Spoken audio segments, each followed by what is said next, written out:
So, are your brains feeling nice and fresh after some evening of relaxation? No, we're still all over the place.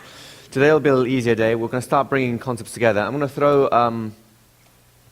a whole bunch of little techniques at you today. I mean, in terms of the bulk of the method of what we want to do, you have the core skills already. So what I'm going to focus on today is showing you different ways that you can take the principles that we've already heard about, you know, the hypnotic principles, the influencing principles, and finding out different ways that we can put them together into, I guess, persuasion power loops. You know what I mean by power loops, right? Power loops is a system I have for hypnosis where we create little experiences so that at the end of the set of experiences, people are changed or have some kind of effect, right? So if you, for example, want someone to feel confident, you don't just say, be confident, yay, because it doesn't necessarily work, or people don't necessarily know how to get there straight away. You may, for example, get them to recall doing really well, drawing a lesson from that, then going to the future and having that lesson become even more so they can anticipate even better things in the future, and now coming back to the present with that sense of anticipation in the future, now they can feel confident. Do you see how we've moved them through a range of experiences, past, the lesson, the future successes, back to the present, expecting the future, and so on. You see how each one of those is a little step in the process, at the end of which someone will become more confident. And it's not the only way to create confidence, of course, right? So we have the concept of power loops in hypnosis. What I'd like to focus on today is some examples of power loops, processes you can take people through, invisibly in a conversation, that are persuasive. Make sense? So you can think of them as little tactics or little strategies you can just throw out there, and they're going to be like the colorings, the things you put around your core influencing processes to help enhance them, make them more useful, and so on. Sometimes you'll just throw one of these things out just because it's easy and that's all you need to do. So you know the old saying, you don't need a hammer to crack a nutshell, right? Or an eggshell, or any kind of shell.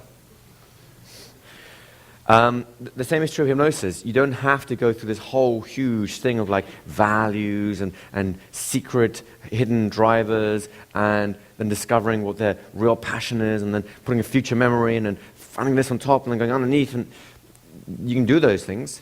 But if honestly you just want someone to give you a piece of chewing gum, it's a little bit too much effort to go through. Does that make sense?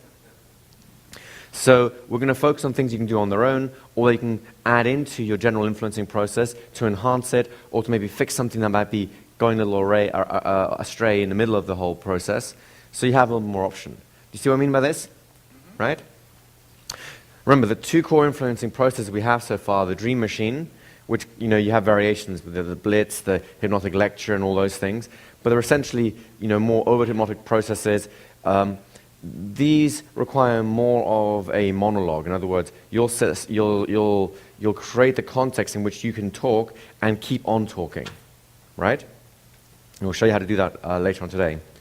Then we have the objection destroyer, which is essentially when someone has a concern or some kind of pushback, or they're not quite there yet, there's a hesitation for some reason. It's a way of handling that very quickly and very elegantly. Make sense? Then you have some steps for something else, but we haven't covered that yet. So we'll just talk about that later if that's okay with you.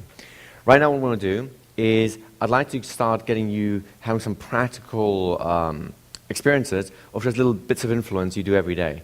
Now, a lot of the things I'll talk about you will already be familiar with in one way or another, because chances are you will have done it. However, the way I'd like you to address it at this point is for you to do it on purpose. In other words, you'll know the impact that you're having, so that whenever you need it, you'll realize, oh, I can get my little toolkit out and go, which spanner fits? This one here, let's put that one to the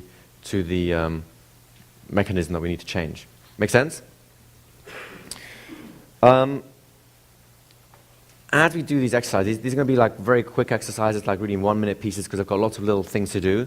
So I'd like to ask you guys, if I may, to keep your attention again on the sound in the room so that I can pull you back, add another exercise, then you go off and you call you back, another exercise, and so on. You are welcome to stack the exercises, so you can do several things at the same time. But the key thing to focus on is whatever the new thing is that we happen to be focusing on. Does that make sense to you guys? All clear? Alrighty. So, yeah, this is the easiest way of doing it.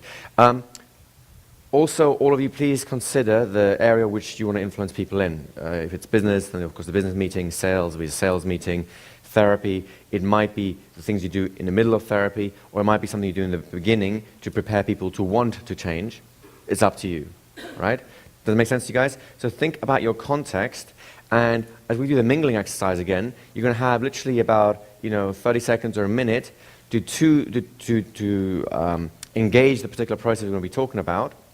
And I'd like you to pretend that you're in your particular arena. So just tell the person, hey, you're a business person, just go along with it. And then they'll say, okay, now you're a client in a therapy practice, and play that role as well. Does that make sense? So it's more about you getting a sense of how do I frame this, how do I present this in the environment that I want to use this in. Easy?